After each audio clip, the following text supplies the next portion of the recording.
లూకా సువార్త 10వ అధ్యాయము 38వ వచనం నుండి 42 వరకు చదువుదాం. లూకా సువార్త 38వ వచనం నుండి 42 వరకు. అందరు సెటరేట్ అవ్వండి. ఇక మంచి సమయానికి మనం వచ్చి ఉన్నాము.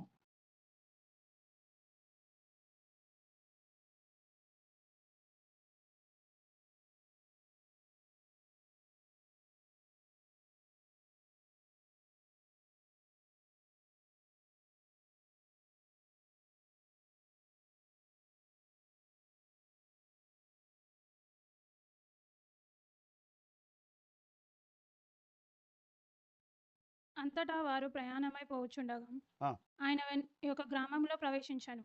మార్తా అను ఒక సతి ఆయనను తన ఇంట చేర్చుకొనెను. ఆమెకు ఆయన బోధ వినుచుండెను. మార్తా విస్తారమైన పని పెట్టుకొనుట చేత తొందరపడి ఆయన యొద్దకు వచ్చి, ప్రభువా, నేను ఒంటరిగా పనిచేయుటకు నా సహోదరి నన్ను విడిచిపెట్టినందున నీకు చింత లేదా? నాకు సహాయము చేయమని ఆమెతో చెప్పుమనెను.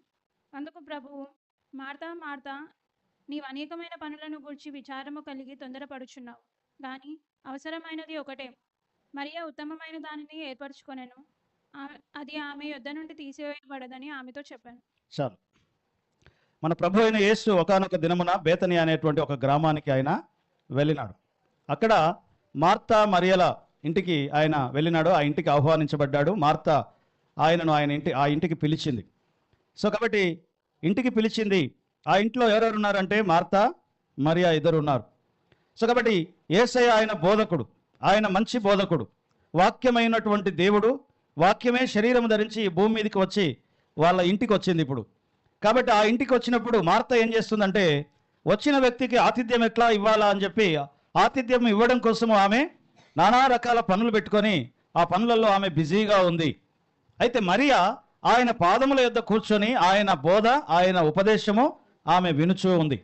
అలా వినుచూ ఉన్నప్పుడు మార్తా తన పనులలో బిజీగా ఉన్న సమయంలో, అయ్యో నేను ఒక్కదాన్నే కష్టపడిపోతా ఉన్నాను, ఈ మరియా ఎక్కడ పోయింది అని చెప్పి మరియా కోసం పరిగెత్తుకొని వచ్చింది.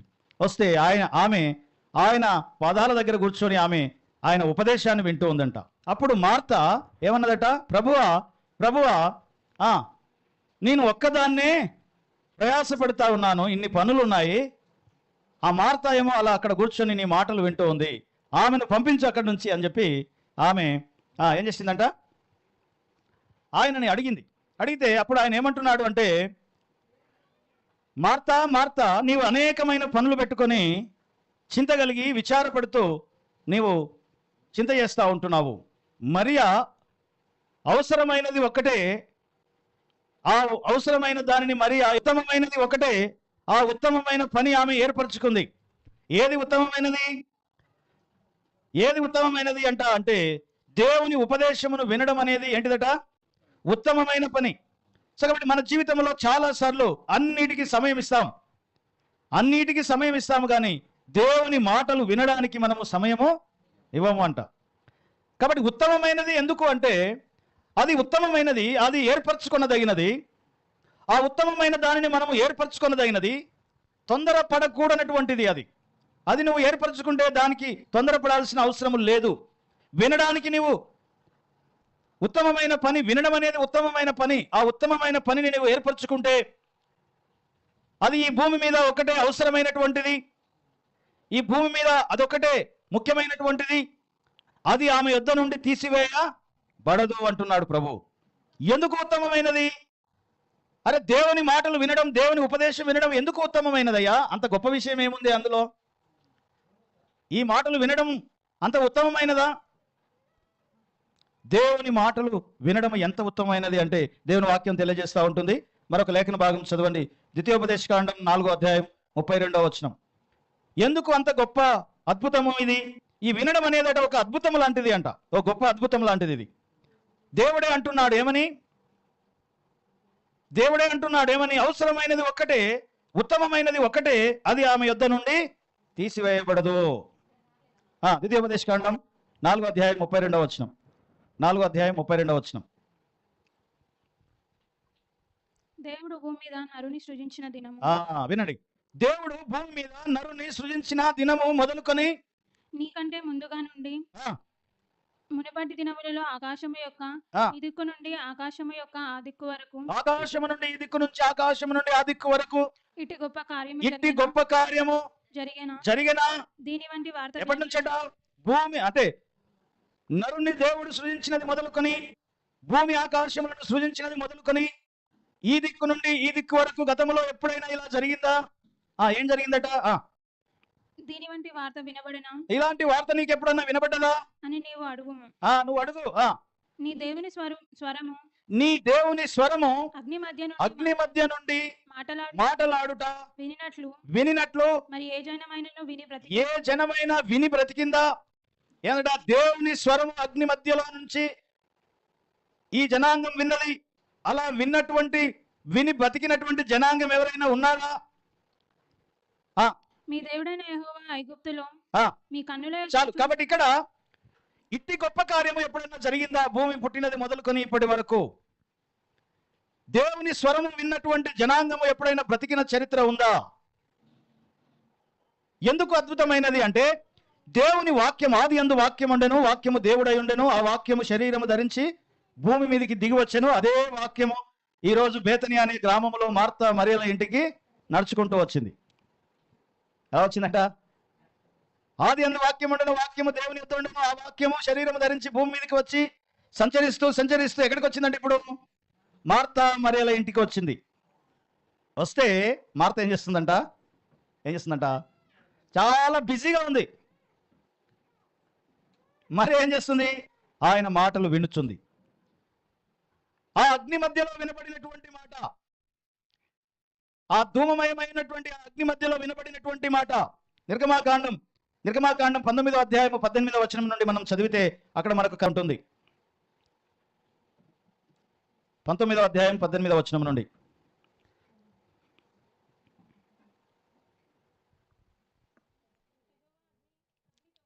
యెహోవా అగ్నితో సీనాయి పర్వతం మీద నుండి దిగి వచ్చినందున అదంతా ధూమమయమై ఉండే,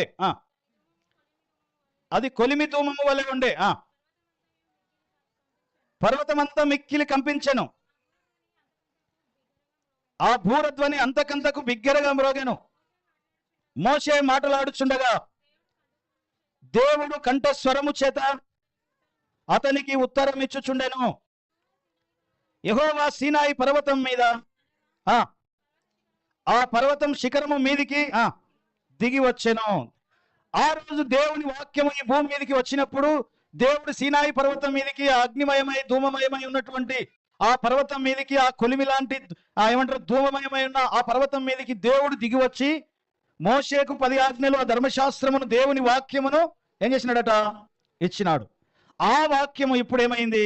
శరీరము ధరించుకొని భూమి మీదకి వచ్చి బేతనియా గ్రామంలో ఉన్నటువంటి మార్తా మరియల ఇంటికి వచ్చింది. అదే వాక్యము. అందుకని దేవుడు అంటున్నాడు ఏమని అంటే, మరియా ఉత్తమమైన దాన్ని ఎన్నుకున్నది. ఎందుకంటే ఇదొక అద్భుతం. ఏంటిదంట? ఇదొక గొప్ప అద్భుతం. ఆ ధూమమయమైనటువంటి ఆ అగ్ని మధ్యలో ఇవ్వబడినటువంటి దేవదూతల ద్వారా ఇవ్వబడిన ఆ వాక్యము నీ ఇంటికి వచ్చింది. ఆ ఇంటికి వచ్చిన ఆ వాక్యము నీకు వినబడుతూ ఉంది. ఆ వినబడుతున్న ఆ వినడం అనేది ఏంటిదంట? ఒక గొప్ప అద్భుతము అంటున్నాడు. సో కాబట్టి మరియా ఉత్తమమైన దాన్ని ఎన్నుకుంది. అది ఆమె యొద్ద నుండి తీసివేయబడదు అనే మాట మనం చూస్తూ ఉంటున్నాం. కాబట్టి నేడు మనకు అంటే ఎలా అయితే ఇశ్రాయేలు ప్రజలు ఆ అద్భుతాన్ని కొండ మీద చూశారో, ఎలా అయితే ఆ అద్భుతాన్ని ఇశ్రాయేలు ప్రజలు అనుభవించారో, అలాగుననే నేడు మన ప్రభు అయిన యేసుక్రీస్తు స్వరూపంలో ఆ వాక్యము ఈ భూమి మీదకి వచ్చి మన హృదయంలోనికి వచ్చింది. ఆయన మరణించి సమాధి చేయబడి 3వ దినమున మృత్యుంజయుడుగా తిరిగి లేచి ఆ సర్వశక్తి కలిగినటువంటి దేవుని ఆత్మ మన మీద కుమ్మరింపబడి ఉన్నది. ఆ గొప్ప అద్భుతం. వినడం తెలిసినోడే మాట్లాడగలడు, వినడం తెలిసినోడే సందేశం ఇవ్వగలడు, వినడం తెలిసినోడే ప్రార్థన చేయగలడు. సో కాబట్టి వినడం అనేది ఏంటిదంట? ఒక గొప్ప అద్భుతము అనే మాట మనం ఇక్కడ చూస్తూ ఉంటున్నాం. 107వ కీర్తన 19వ వచనం. 107వ కీర్తన 19వ వచనం మనం చూస్తాం. మనకు కష్టం వచ్చినప్పుడు, శ్రమ వచ్చినప్పుడు మనం దేవునికి మొరపెడితే, కేకలు వేస్తే దేవుడట మనకేమిస్తాడంట? చదవండి. 107:19. కష్టకాలం మందు యెహోవాకు మొరపెట్టుదురు ఆ, మొరపెట్టురి. కష్టకాలమందు యెహోవాకు మొరపెట్టిన ఎడల ఆయన వారి ఆపదల నుండి ఆయన వారి ఆపదల నుండి వారిని విడిపించను. విడిపించెను. ఎలా విడిపించాడంట? ఆయన తన వాక్కుని ఎలా విడిపించాడంటే ఆయన తన వాక్కును పంపించి వారిని బాగు చేశాను. వారిని బాగు చేసెను. ఆయన ఆయన వారు పడిన కష్టకాలంలో ఆపద సమయంలో వీరు కేకలు వేసి మొరపెడితే దేవుడు ఎలా సమాధానం ఇచ్చాడంట? ఏమిచ్చాడు? డబ్బులు లేవయ్యా అంటే డబ్బులు ఇయ్యాడు దేవుడు. ఏమిస్తాడు? ఆ డబ్బులకు అవసరమైనటువంటి దేవుని వాక్కు ఇస్తాడు. ఆ డబ్బులకు అవసరమైనటువంటి జ్ఞానం ఇస్తాడు. ఆ డబ్బులకు అవసరమైనటువంటి సామర్థ్యం ఇస్తాడు. కష్టకాలంలో ఉన్నాం, మేము ఆపదలో ఉన్నాం అని వీళ్ళు మొరపెడితే దేవుడు ఏమిచ్చాడంట? ఆయన తన వాక్కును పంపించి వారిని బాగు చేసెను. సో నీకు ఏది అవసరం? దేవుని వాక్కు అవసరం. ఆ వాక్కు అబ్రహామును దర్శించింది, ఆ వాక్కు ఇస్సాకును దర్శించింది, ఆ వాక్కు యాకోబును దర్శించింది, ఐగుప్తులో ఉన్న యోసేపును దర్శించింది, ఇశ్రాయేలు జనాంగమును దర్శించింది. వాక్కు పంపించి వారిని బాగు చేసినాడు అంటాడు. ఏం పంపించంట?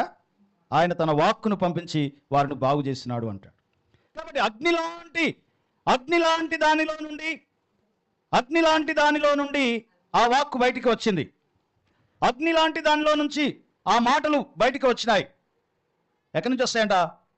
బాగా శ్రమల్లో నుండి వచ్చినాడంట. చాలా నెమ్మది కలిగిన మంచి మాటలు ఏమంటారు మాట్లాడతాడు. అర్థమవుతుందా? హల్లెలూయా. ఎక్కడి నుంచి వచ్చినాడు? బాగా కష్టాలు పడి, శ్రమలు పడి, సమస్యలు పడి, అన్ని అనుభవించి వచ్చినోడు చాలా నెమ్మదిగా ప్రశాంతంగా మంచి మాటలు చెప్తాడు. అదే ఏ కష్టం లేకుండా తల్లిదండ్రుల సొమ్ము మీదనో నాన్న అమ్మల పెన్షన్ మీదనో బతికొచ్చినోడు ఏం చేస్తాడంట? ఏం లేదు, వీడి మాటలు చాలా కోటలు దాడతాయి. ఏం దాడతాయంట? కోటలు దాడతాయి. ఎందుకంటే కష్టపడిన చరిత్ర లేదు, శ్రమపడిన చరిత్ర లేదు. కాబట్టి వీడి మాటలు కూడా పెడుసు మాటలే ఉంటాయి అంటారు కదా. ఏం మాటలట? పెడుసు మాటలే ఉంటాయి. కాబట్టి ఒక మంచి మాట రావాలంటే అది శ్రమలో నుంచి రావాలి, అగ్నిలో నుంచి రావాలి, అనుభవంలో నుంచి రావాలి. అలా వచ్చినప్పుడే అది అలాంటి వారిలో నుండి వచ్చే మాట, వారి నోటి నుండి వచ్చే మాట అట ఒక ముత్యములాగా ఉంటుందంట. కాబట్టి ధర్మశాస్త్రం ఎక్కడి నుంచి వచ్చింది? దేవుని వాక్కు ఎక్కడి నుంచి వచ్చింది? ఆ ధూమమయమైన అగ్నిమయమైన ఆ సీనాయి పర్వతం మీద నుంచి దేవుడు దేవదూతల ద్వారా మోషేకు ఇచ్చినటువంటి వాక్యము ఈ గ్రంథము. హల్లెలూయా, హల్లెలూయా, హల్లెలూయా. సో కాబట్టి శ్రమల నుంచి వచ్చినది, అగ్నిలో నుంచి వచ్చినది. కాబట్టి ఆ అగ్నిలో నుంచి వచ్చిన మాట మనల్ని ఏం చేస్తుంది అంటే బాగు చేస్తుంది.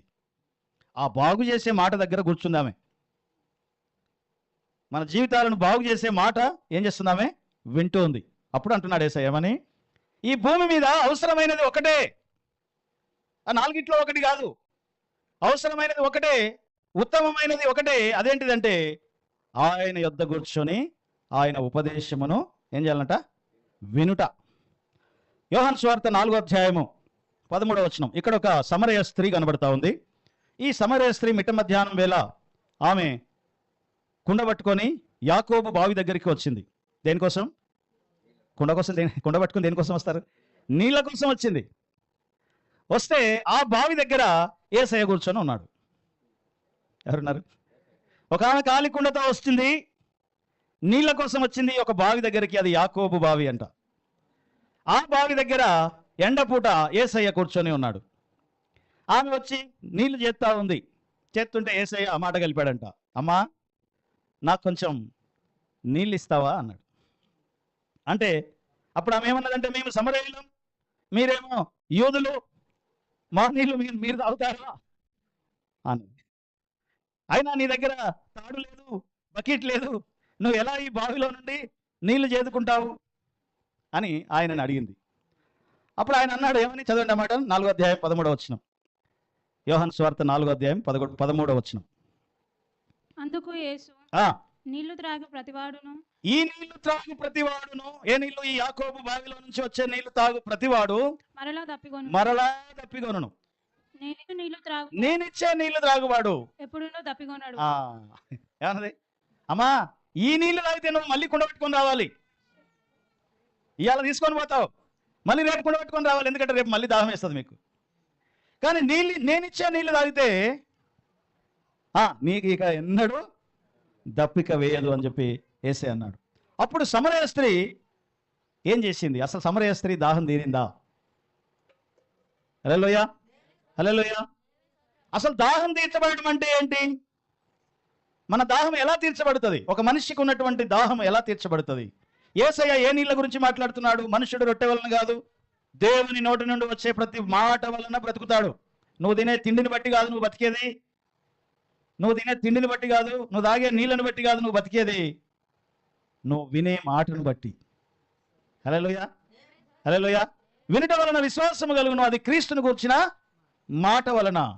సో కాబట్టి మనం దేనిని బట్టి బ్రతుకుతాం? నీతిమంతుడు విశ్వాస మూలముగా బ్రతుకును అంటుంది దేవుని లేఖనం. నీతిమంతుడు ఎలా బ్రతుకుతాడంట? విశ్వాసము ద్వారా బ్రతుకుతాడు. కాబట్టి నీవు దేని ద్వారా బ్రతుకుతావు? విశ్వాసం ద్వారా, దేవుని మాట ద్వారా బ్రతుకుతావు. మనల్ని బ్రతికించే మాట దేవుని వాక్యము. దేవుని వాక్యం ఏంటిదంట? మనల్ని బ్రతికించేది, మనల్ని బాగు చేసేది. ఆయన వాక్కును పంపించి వారిని బాగు చేశాను అంటాడు. సో కాబట్టి మనల్ని బ్రతికించే మాట, మన దాహము తీర్చే మాట. అందుకని సమరయ స్త్రీ దాహం తీర్చబడి వెళ్ళిందా అక్కడ నుంచి? లేకపోతే మన దాహము ఎలా తీరుస్తుంది, మన ఆత్మ దాహం ఎలా తీరుస్తుంది అనే విషయం మనకి ఇక్కడ చూస్తాం. యోహాను సువార్త 28వ అధ్యాయము 29వ వచనంలో మనం చూస్తాం. అక్కడ ఒక మాట ఆమె ఏమంటుందో చూడండి. అదే 4వ అధ్యాయం 28వ వచనం. ఆ స్త్రీ ఆ, తన కుండను విడిచిపెట్టి ఆ. ఊరిలోకి వెళ్ళి ఊర్లోకి వెళ్ళిందంట. కుండనాడ పడేసిందంట. మరి ఏం చేశాడో ఆయన తెలియదు కానీ కుండాడ పడేసింది. ఆమె పరిగెత్తుకొని ఊర్లోకి వెళ్ళి మీరు మీరు వచ్చి నేను చేసిన పనియు నాతో చెప్పిన మనిషిని మీరు వచ్చి నేను చేసిన పనులన్నీ నాతో చెప్పిన మనుషుని చూడండి, ఈయన క్రీస్తు కాడా అన్నది. అని ఊరి వారితో చెప్పాను. ఏమన్నదట? నేను చేసినవన్నీ చెప్పిండమ్మా,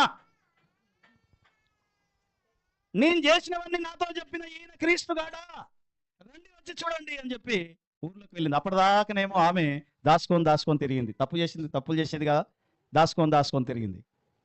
బయటికి రావడానికే ఆమె సిగ్గుపడేది. మిట్ట మధ్యాహ్నం పూట ఎవరు ఉండరని కుండెత్తుకొని బావి దగ్గరికి వచ్చింది. వస్తే ఈయన ఏం చేసినాడు? ఈయన నీళ్ళు ఇచ్చాడు ఆమెకి. అదే ఆ నీళ్ళు కాదు, ఆమె ఆత్మదాహంలో ఉన్నటువంటి ఈ నీళ్ళు ఇచ్చేసరికి ఆమె ఇక కుండ పడేసింది, ఊర్లోకి పరిగెత్తింది. రండి, ఇదిగో నేను చేసినవన్నీ నాతో చెప్పిన వాడు ఈయననే క్రీస్తు, ఈయననే మన రక్షకుడు, మీరు ఎదురు చూస్తున్న మెస్సయ్య ఈయననే, రండి అని చెప్పి వారందరినీ ఆమె తీసుకొని వచ్చింది. ఎప్పుడు మన దాహము తీర్చబడుతుందో తెలుసా? మరలా దాహం వేయకుండా ఎప్పుడు మన దాహం తీర్చబడుతుంది అంటే, నువ్వు మారినప్పుడు. మనం ఎప్పుడైతే మారుతామో, ఎప్పుడైతే మన జీవితాలను సరి చేసుకుంటామో, అప్పుడు ఇక మనకు దాహం వేయదు, ఇక కుండతో పని లేదు. హల్లెలూయా.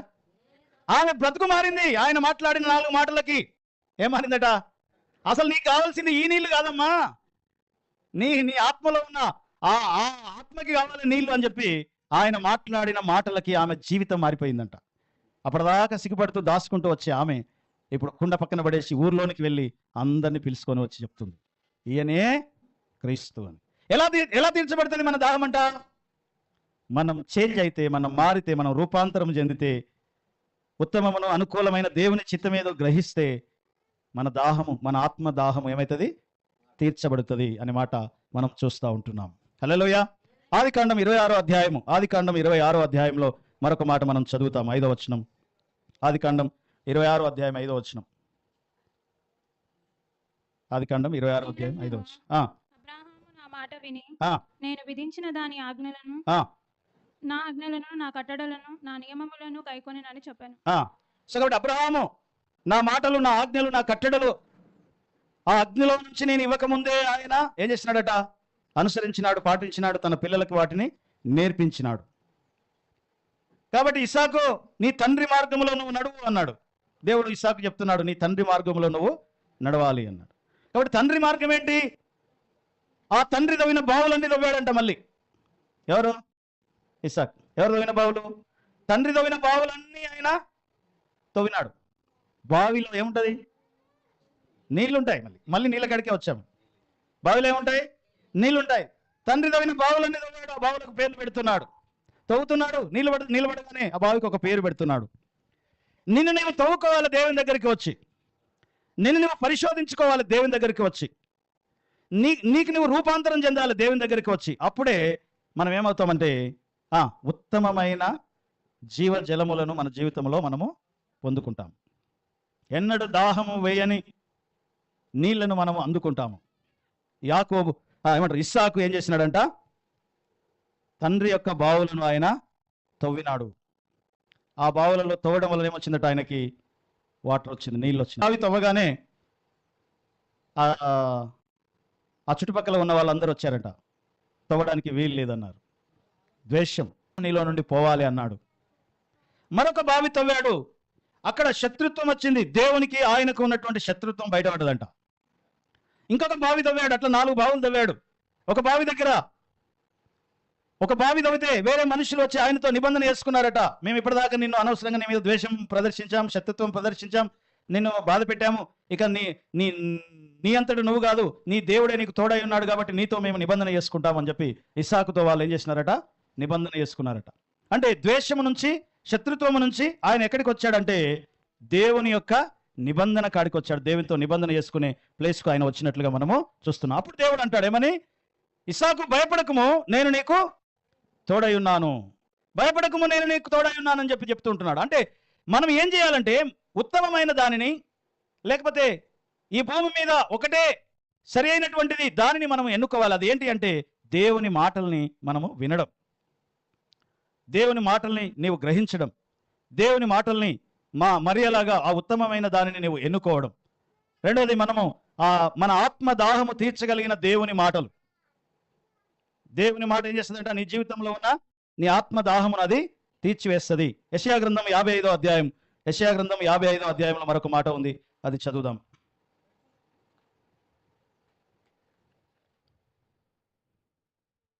యెషయా గ్రంథం 55వ అధ్యాయం.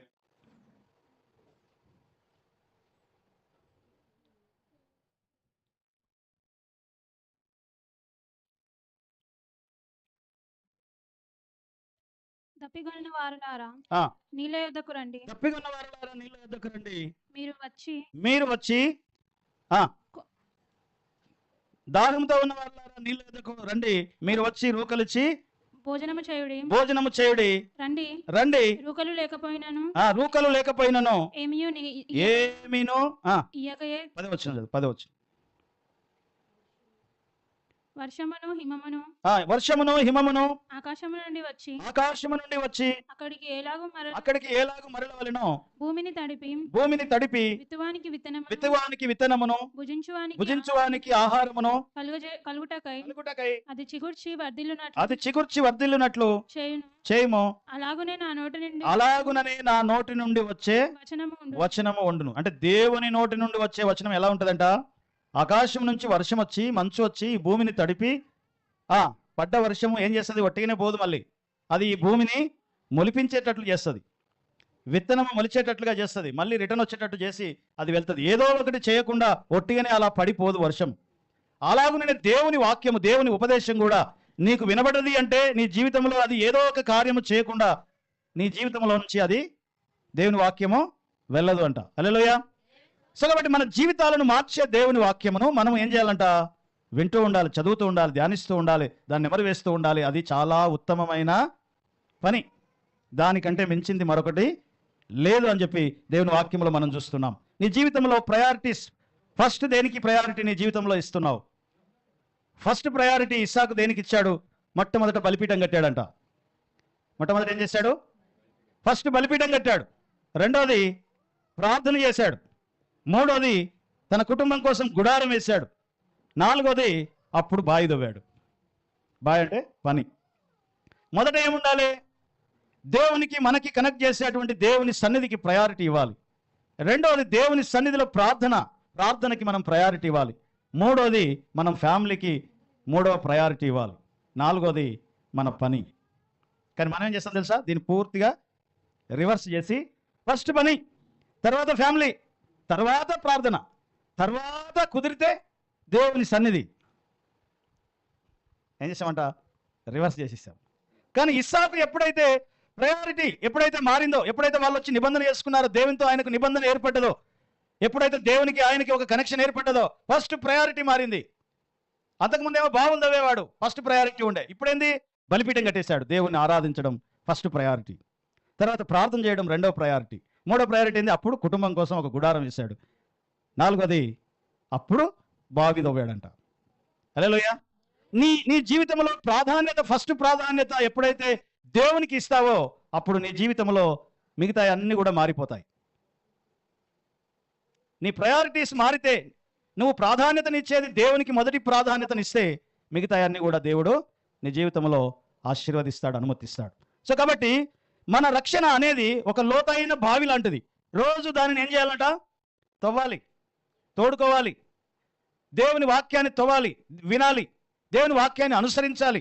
అదే విషయం అక్కడ జరుగుతూ ఉంటుంది. మరియా సరి అయిన దానిని ఒకటే అది దాన్ని ఎన్నుకున్నది, ఆమె ఏర్పరచుకున్నది. ఉత్తమమైనది ఒకటే, దాని నుండి ఎవ్వరు ఆమెను తప్పించలేరు అంటున్నారు. సో కాబట్టి మన జీవితంలో మనము మొదటి ప్రయారిటీ దేనికి ఇస్తున్నాం? ఉత్తమమైన దానికి మనం ప్రయారిటీ ఇస్తున్నామా? మన జీవితాలను బాగు చేసేదానికి ప్రయారిటీ ఇస్తున్నామా? దేవుడు అంటున్నాడు ఉత్తమమైనది ఒకటే, దానికి మనము మొదటి ప్రాధాన్యత ఇవ్వాలి. అటువంటి కృప దేవుడు మనందరికీ అనుగ్రహించునుగాక. తల ఉంచుదాం, కళ్ళు మూసుకుందాం. దయగలిగిన మా పరమ తండ్రి, నీకు వందనాలు చెల్లిస్తున్నాం. ఇదిగో సీనాయి పర్వతం మీదకి అగ్ని మధ్యలో దేవదూతల ద్వారా మోషేకు ఇవ్వబడిన నీ వాక్కు, అదే వాక్కు శరీరము ధరించి భూమి మీదకి దిగివచ్చి బేతనియాలోని మార్తా మరియల ఇంటికి వెళ్ళినప్పుడు, ఇదిగో మరియా ప్రాధాన్యతనిచ్చి ఆ మాటలు వినడానికి తనను తాను సిద్ధపరచుకొని ఉత్తమమైన దానిని ఏర్పరచుకున్నది అన్న మాటను బట్టి నీకు స్తోత్రం చెల్లిస్తున్నాం. నిజమే ప్రభువా, అది గొప్ప అద్భుతమని, ఆ అద్భుతమైన విషయాన్ని ప్రభువా మరి ఇదిగో సమరయ స్త్రీ తన ఆత్మ దాహమును తీర్చుకొని ఇగో ఈయన క్రీస్తు కాడని ప్రకటించింది. ప్రభువా, మేము ఎక్కడైతే ఇంకా ఎన్నడూ దాహము మరలా వేయని ఆత్మ జీవజలముల ఊట యొద్దకు మేము రావడానికి నీ కృప దయచేయమని ప్రార్థిస్తున్నాం. ఇదిగో ఇసాకులాగా మమ్మల్ని మేము త్రవ్వుకోవడానికి, మమ్మల్ని మేము సరి చేసుకోవడానికి నీ కృప దయచేయండి. మా ప్రయారిటీస్ మార్చుకోవడానికి సహాయం చేయండి. మొదటి ప్రాధాన్యత దేనికి ఇస్తున్నాం అనేది, అది ఇచ్చినప్పుడే జీవితంలో అన్ని మార్పులు కలుగుతాయని మీరు సెలవిస్తున్నారు. మేము మారితే అదొక అద్భుతమని నీ వాక్యము తెలియజేస్తూ ఉంది. ఇదిగో సమరయ స్త్రీ మారింది, అక్కడ ఒక అద్భుతం జరిగింది నాయన. మార్తా ఒక అద్భుతమైన విషయాన్ని ఏర్పరచుకుంది. అలాగున మమ్మల్ని మేము రూపాంతరపరుచుకొని ఒక అద్భుతముగా మేము నిలబడడానికి నీ కృప దయచేయండి. దప్పికొనిన వారలారా నీళ్ళ యొద్దకు రండి, నా మాట బయలు వెడలి ఏది చేయకుండా మరలా తిరిగి రాదని సెలవిస్తున్నావు. నీ మాట విన్న ప్రతిసారి మా జీవితాలలో అద్భుతము జరుగునుగాక, స్వస్థత జరుగునుగాక, ఆశ్చర్య కార్యములు జరుగునుగాక. నీ మాటలు వినుచున్న ప్రతిసారి మా జీవితాలలో అస్తవ్యస్తముగా ఉన్న వాటన్నిటినీ సరిచేయమని ప్రార్థన చేస్తూ ఉంటున్నాం. దేవానికి వందనాలు, స్తోత్రములు చెల్లిస్తున్నాం. కృపదయ చేయండి. ఈ సమయంలో ప్రత్యేకంగా ఇక్కడ ఉన్నటువంటి నీ బిడ్డలందరి కొరకు ప్రార్థన చేస్తూ ఉన్నాం, వారి కుటుంబాల కొరకు ప్రార్థిస్తున్నాం. దేవానికి వందనాలు, స్తోత్రములు చెల్లిస్తున్నాం. సహాయం చేయండి. మా మధ్యలో ఉంచి ప్రత్యేకమైన కృపను అనుగ్రహించినందుకు వందనాలు చెల్లిస్తూ